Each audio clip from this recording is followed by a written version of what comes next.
I can't believe I have to say this. Your freedom is more important than you going to see Beyonce's Cowboy Carter tour. Once again, here's why you don't travel to the USA.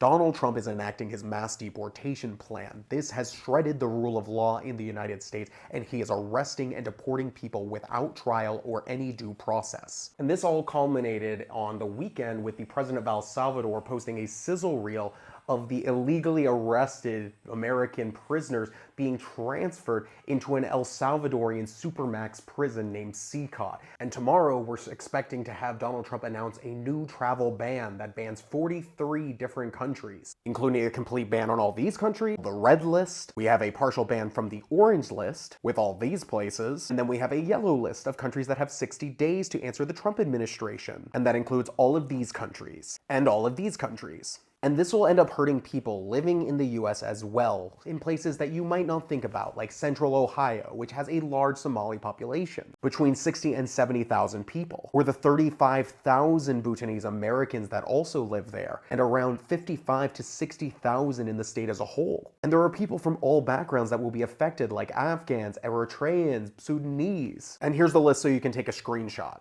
And one particularly horrible story we learned is that one of the men sent to El Salvador was actually someone who had gained asylum in the US after fleeing from the Maduro regime in Venezuela. And he was picked up specifically because he had a tattoo based on the Real Madrid logo and that he had once done this. And according to the Department of Homeland Security, you only have to have one marker that makes you a part of a gang. So it could have just been the tattoo or just him doing this. Which I guess also means that Texas Senator Ted Cruz is in a gang too. And this is just the mass deportation stuff. For example, he's stripping funding from universities because of trans athletes. But the fun thing that the Washington Post story doesn't mention here is that there are 0 trans athletes at this university. Which brings us back to the beginning. Beyonce, a mega superstar, one of the most famous people ever for all time, one of the greatest artists in American history, who since Donald Trump has taken president, has only tweeted 3 times. And normally I don't go into celebrities not using their immense cultural power and influence for the greater good and for our political benefit,